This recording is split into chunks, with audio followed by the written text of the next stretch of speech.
Well, a number of them, and most of them have been tax and regulatory.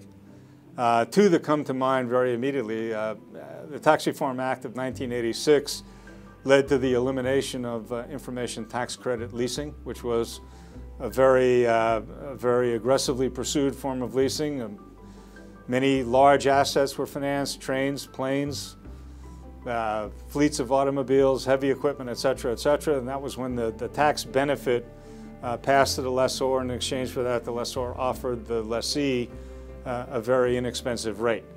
The 1986 Tax Act did away with that. That was a pretty big change. And then I guess the other one was the implementation of FASB 13, which very clearly established the rules of engagement for doing off-balance sheet financing. And off-balance sheet financing used to be a lot more important than it is today, because a lot of companies looking for transparency put stuff like that, financings and other loans, on the balance sheet anyway. In fact, in the next couple of years, you're likely to see the elimination of off-balance sheet treatment completely, because both the FASB, the Financial Accounting Standards Board in the US, and the IASB, the International Accounting Standards Board, have efforts underway to change the way companies treat hard assets and financings.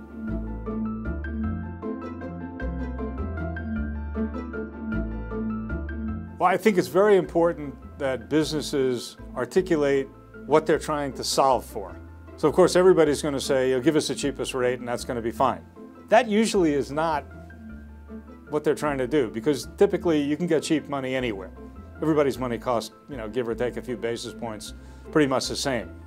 What you're looking for is a financing solution that's going to help you solve a business problem. So do you have a business problem that involves the movement of assets or operations flexibility?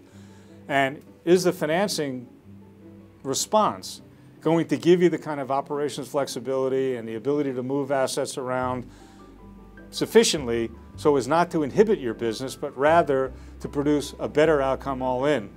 If you only say, give me your rate down to the 6th decimal place, invariably you're going to end up disappointed.